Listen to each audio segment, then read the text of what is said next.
নির্বাচনের প্রচারণার শেষ দিনগুলোতে প্রার্থীরা চষে বেড়াচ্ছেন পাড়া মহল্লা, হাট বাজার ও অলিগলি, দিচ্ছেন উন্নয়নের নানা প্রতিশ্রুতি। প্রার্থীদের প্রচারণার খবর জানাতে চট্টগ্রামের সীতাকুণ্ড থেকে যুক্ত হয়েছেন কাজী মাহফুজ, বরগুনার আমতলী থেকে যুক্ত হয়েছেন সুজন আকন ও নারায়ণগঞ্জ থেকে আমাদের সঙ্গে যুক্ত আছেন ইমরান আলী। প্রথমে যেতে চাই সীতাকুণ্ডে মাহফুজের কাছে। মাহফুজ, চট্টগ্রামের প্রচারণার খবর জানতে চাই আপনার কাছ থেকে, সেখানকার প্রার্থীদের কোনো অভিযোগ রয়েছে কিনা?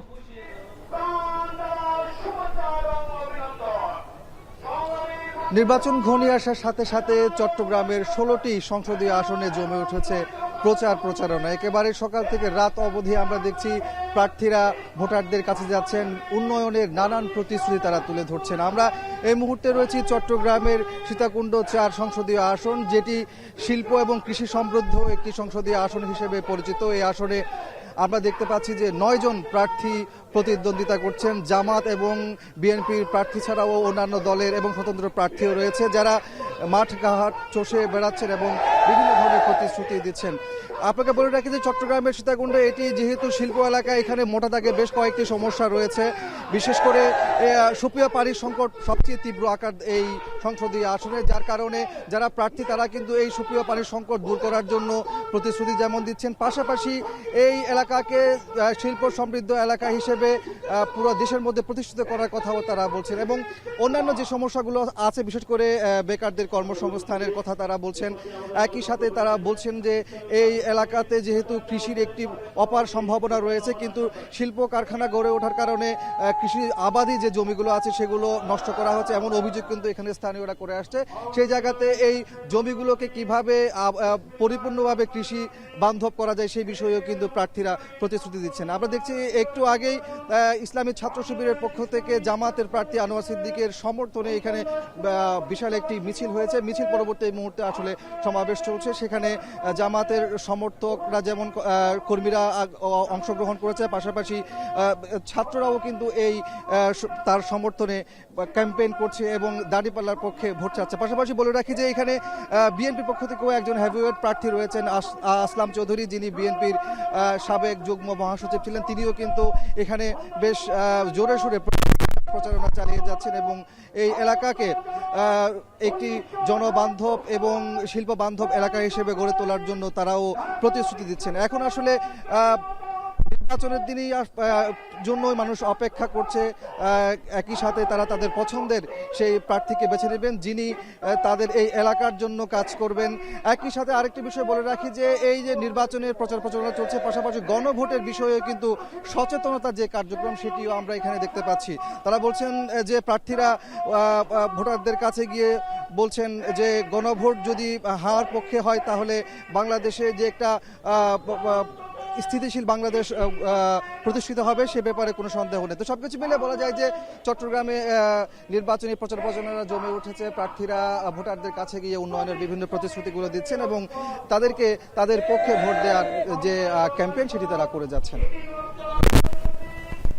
সীতাকুণ্ডের খবর শুনছিলাম, এবার একটু যেতে চাই বরগুনায় সুজনের কাছে। সুজন, আপনার কাছে জানতে চাই, বরগুনায় নির্বাচনী জনসভায় বক্তব্য দেওয়ার কথা রয়েছে ইসলামী আন্দোলনের আমির পৌঁছেছেন কিনা, কি তথ্য রয়েছে আপনার কাছে?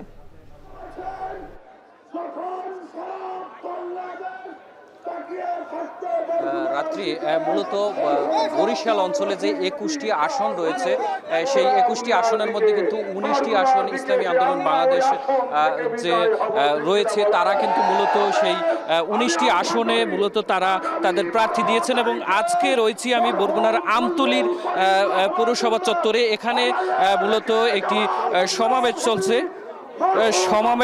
চলছে এবং এই সমাবেশে কিন্তু বরগুনার যে 2টি আসন রয়েছে সেই 2টি আসনের যারা প্রার্থী রয়েছে, মূলত বরগুনা 1 আসনে মাওলানা মহিবুল্লাহ এবং বরগুনা 2 আসনে মাওলানা কাসিমি, এবং এই 2 জন নেতা কর্মী কিন্তু এখানে আছে এবং অন্যান্য যে নেতাকর্মীরা রয়েছে তারাও এই সকাল থেকেই এখানে বড় বড় মিছিল নিয়ে এখানে এসেছেন। তাদের যারা কর্মীরা রয়েছে তারা মূলত এই সমাবেশটিতে মূলত বাংলাদেশ ইসলামী আন্দোলন বাংলাদেশের যিনি আমির মাওলানা রেজাউল করিম, তিনিও কিন্তু কিছুক্ষণ আগেই এই সমাবেশের স্থলে কিন্তু পৌঁছেছেন এবং তিনি কিছুক্ষণ পরে এখানে বক্তব্য রাখবেন এবং এই অঞ্চলের যে সমস্যা সম্ভাবনার যেসব বিষয়গুলো, সেই বিষয়গুলো নিয়ে কিন্তু তিনি বক্তব্য দেবেন এবং এই অঞ্চলে কিন্তু তার যে মনোনীত যে প্রার্থী রয়েছে তারা কিন্তু বিভিন্ন সভা সমাবেশ করেছে এবং ভোটারদের কাছে যাচ্ছে, তারাও কিন্তু আশ্বস্ত করছে যে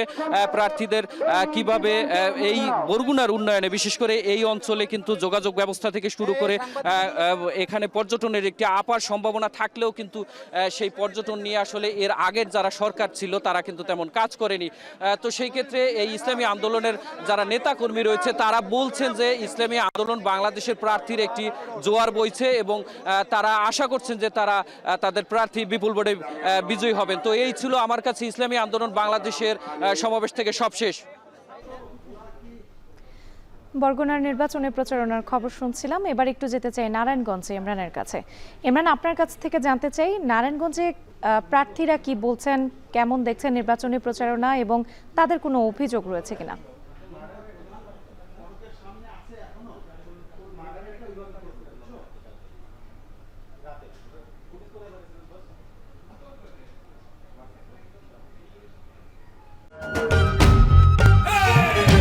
দিব কিসে ধামের শীষে।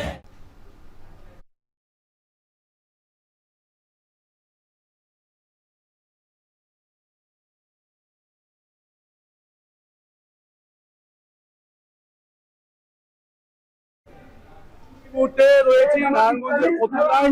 এখানে কিন্তু আজকে সকালে একটি বড় গণমিছিল শুরু করেছে 11 দলীয় জোট প্রার্থী এনসিপির যে আব্দুল্লাহ আলামিন, তার কিন্তু একটি গণমিছিল এখানে অনুষ্ঠিত হচ্ছে এবং সেখানে জামাতের যে নেতৃবৃন্দ আছে, 11 দলীয় জোট নেতৃবৃন্দ আছে, তারা কিন্তু এই গণমিছিলে যোগদান করেছেন এবং তারা এই মিছিল নিয়ে নারায়ণগঞ্জের ফতুল্লার বিভিন্ন অলিগলিতে কিন্তু ঘুরে বেড়াচ্ছেন এবং তাদের কাছে আমরা দেখতে পাচ্ছি সাতটা টলির যে প্রতীক আছে সেই প্রতীক নিয়ে বিভিন্ন ধরনের স্লোগান দিচ্ছেন দলীয় নেতাকর্মীরা এবং তাদের কর্মী সমর্থকরা রয়েছেন।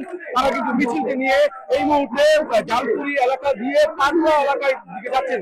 এটি কিন্তু প্রায় বলা যায় যে 10 কিলোমিটার একটি লক্ষ্যমাত্রা নিয়ে তারা এই গণমিছিলটি সকালেই শুরু করেছেন নারায়ণগঞ্জের ফতুল্লার ভুইগড় এলাকা থেকে।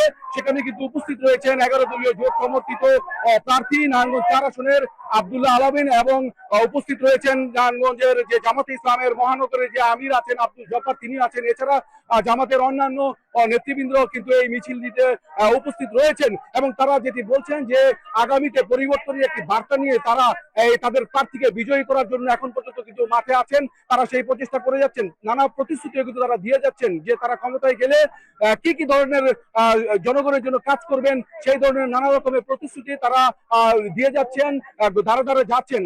আপনি একটি কথা জানিয়ে রাখি, নির্বাচনের কিন্তু আর মাত্র 5 দিন বাকি আছে। সেই হিসেব মতে কিন্তু প্রচারণার মাত্র 3 দিন বাকি আছে। এই সময়টুকু কিন্তু কোনো প্রার্থী নষ্ট করতে চাচ্ছেন না। তারা কিন্তু একবারে শেষ মুহূর্ত পর্যন্ত ধারে ধারে যাচ্ছেন, কথা বলছেন, তাদের ভোটারদের সাথে নানা রকম প্রতিশ্রুতি দিচ্ছেন এবং কি কি ধরনের প্রত্যাশা তারা পূরণ করবেন সেই কথাগুলো বলছেন।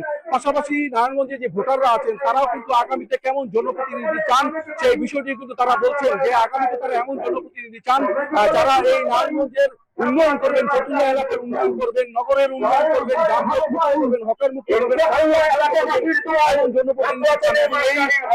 কথাগুলো কিন্তু যারা পূরণ করবে তেমন জনপ্রতিনিধি কিন্তু তারা খুঁজে নিতে চাচ্ছেন।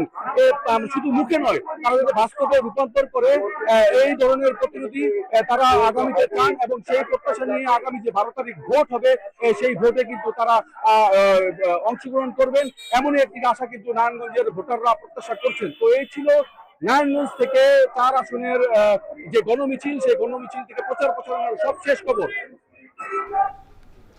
নির্বাচনের প্রচারণার শেষ দিনগুলোতে প্রার্থীরা চষে বেড়াচ্ছেন পাড়া মহল্লা, হাট বাজার ও অলিগলি, দিচ্ছেন উন্নয়নের নানা প্রতিশ্রুতি। এ নিয়ে বিস্তারিত জানাতে আমাদের সঙ্গে নারায়ণগঞ্জ এবং বরগুনা এবং সীতাকুণ্ড থেকে যুক্ত ছিলেন সহকর্মীরা।